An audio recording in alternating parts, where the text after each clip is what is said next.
Venezuela on Friday confirmed its first 2 cases of coronavirus amid concerns that the economically struggling South American nation is unprepared to confront a pandemic that is spreading rapidly around the globe.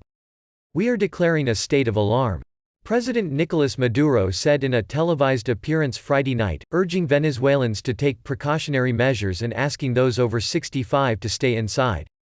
Speaking with a blue mask covering his mouth, he encouraged people to wear face masks, even if it means making their own, and said no one would be allowed to board the metro or take trains without one. Hospitals in Venezuela have lost huge numbers of medical professionals and are so dilapidated that, in some, staff use paint buckets as improvised toilets and reuse surgical gloves. Maduro insisted Venezuela is prepared for a COVID-19 outbreak, but health workers have expressed concern that the country's health system will be quickly overwhelmed. Maduro said that all restaurants in the country would be permitted to make orders to go, but would no longer be allowed to serve patrons on site, along with bars, clubs and movie theaters.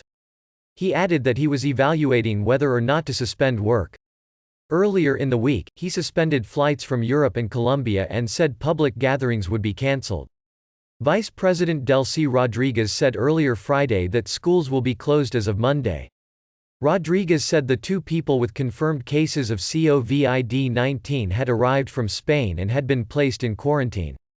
Maduro added that those who had come on the flight were also in quarantine.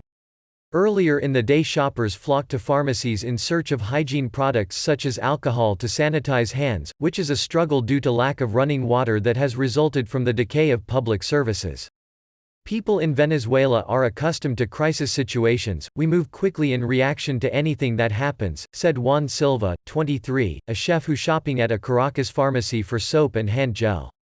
He said he wasn't overly worried about the disease due to the low mortality rate, but added, "I don't trust the government as a source of information." Maduro says his government has been hindered in fighting the virus because U.S. sanctions, meant to force him from office, have led banks and foreign businesses to refuse services.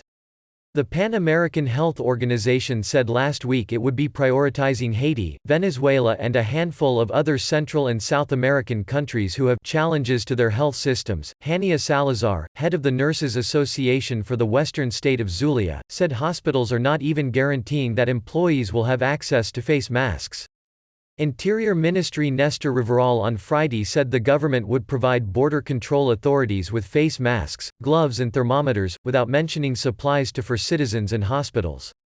On the street, citizens were already figuring improvised ways to handle the situation. Nima Aroca, 46, managed to buy the last bottle of cough suppressant at a Caracas pharmacy but got there too late to buy alcohol for hand sanitation. As a substitute, she planned to buy cocaine, an artisanal cactus liquor similar to tequila. "There's no rubbing alcohol," said Aroca. "But in the liquor stores they still have all kinds of things."